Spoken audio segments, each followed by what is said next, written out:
Good morning, Wayzata. Today is Thursday, April 19th. I'm Lydia Johnson. I'm Maggie Reese. I'm Ratika Chakrabarty. Let's plummet into the news. The engine on the left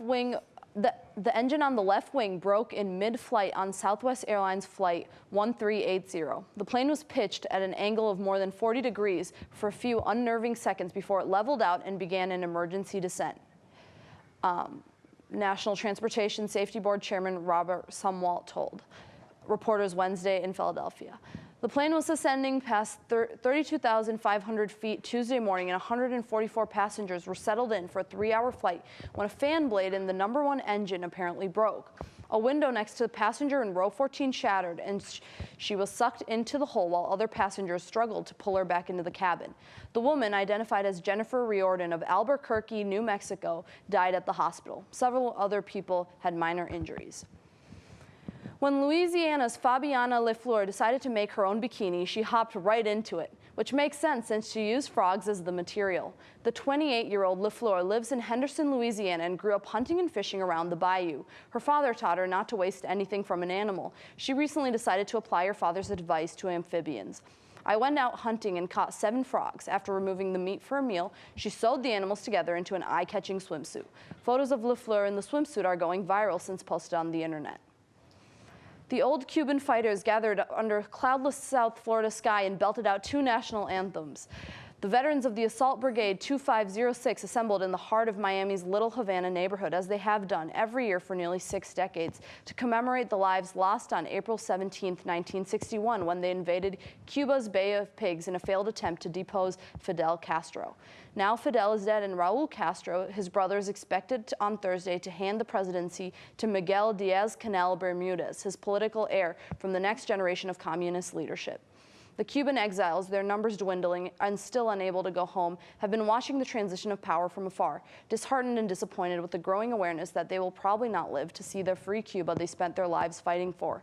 While his children also worried about Cuba, he said they have built their lives here. It's a generational shift, said 80-year-old Esteban Bovo Caras. My grandchildren are more into baseball, soccer, and all the nonsense in this country. The battle horses are hanging up their sabers. Now back to Lydia and Maggie. Congratulations to Amira Ali for winning the prom poster contest. Look for Amira's poster for information on prom 2018. Tickets are now on sale on ePay. Sophomores and juniors interested in being a link leader who did not attend an info meeting can still apply. Applications and interview sign-up are available in each of the floor offices. Interviews are before and after school April 23rd to May 4th. You do not need to be recommended to apply. OT students and tutors. The OT is open this week. Students and tutors should report as assigned. If you have questions, please see your dean. Now, Cole, what do you have for weather? Sorry, I thought you were cut for a second. Well, good morning, Wayzata. Today started off a little cold, but there is good news in the forecast. This afternoon will be partly cloudy with temperatures in the upper 40s. Later this evening, we can expect clear skies with temperatures in the mid-40s. Tomorrow morning, we will be expecting partly cloudy skies with temperatures in the low 30s. Now, as promised on Tuesday, I'll explain when the snow is expected to be gone. Based on the angle of the sun, which is roughly 51 degrees, and using 45 as an average temperature for the next few days, the snow will melt around 1 inch a day. This means that there is an average of 12 inches left in Plymouth. Going off of 1 inch a day, all grass that doesn't have piles of snow on it should be growing again in about a week and a half. That's all I have for weather today. Now let's see what happened in Survivor. But he's not here now. Good evening, ladies and gentlemen, and welcome to Survivor Recap Day 3.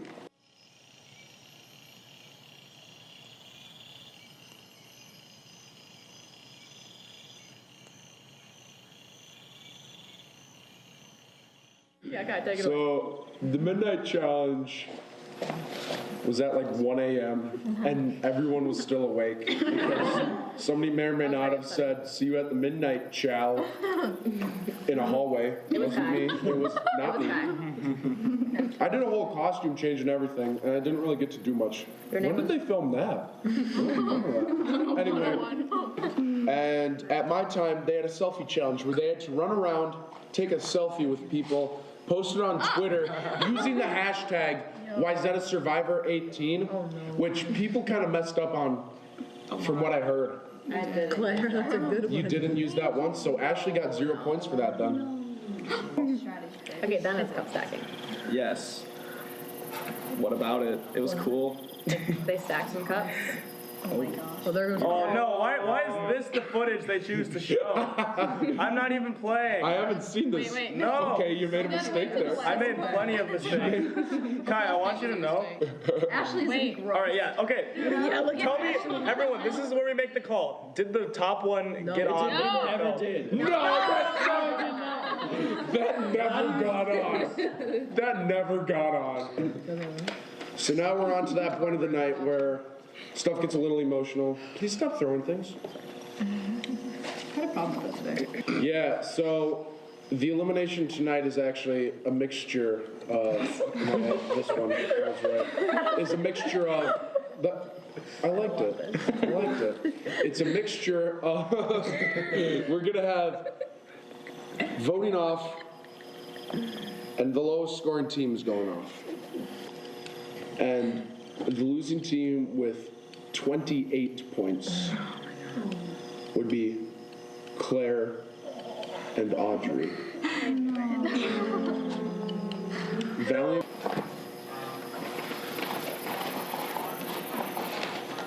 Our first vote is for Mr. Decker. Mr. Decker. Lauren. Mr. Decker. 2 votes for Lauren. Sam. Mr. Decker. All right. So that leaves Lauren and Mr. Decker going home tonight. Claire, Audrey, Lauren, and Mr. Decker all voted off tonight. How do you guys feel right now? Fantastic. I get my bed back. Lauren, you were decided by 2 votes. How do you feel right now?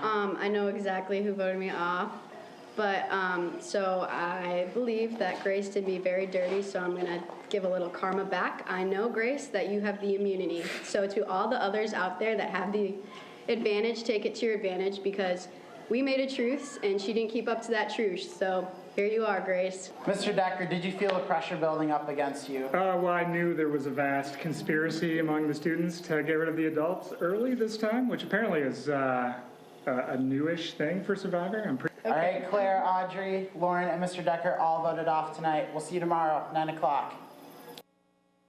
First lacrosse games are tonight. Oh, we got some talented teams this year, Maggie. Good morning, Wayzata. Welcome back to Your Sports Your Way. Lacrosse is a doubleheader tonight against Eden Prairie, with the girls playing at 6 and the boys at 7:30. Girls senior captain Cece Hardigan said that after a less than excellent season last year, the team is looking for redemption and they plan to start the season off strong against EP tonight. Good luck to both teams. The Wolves lost again last night, 102-82. Carl Anthony Towns had 5 points and what was a disappointing effort by him and the team. Hopefully they can figure out a way to stop this high-powered offense in time for a home Game 3 on Saturday night. In other playoff news, the Cleveland Cavaliers won a crucial Game 2, beating the Indiana Pacers 100-97. LeBron James put the team on his back, scoring 46 points and snatching 12 rebounds. Game 3 is Friday.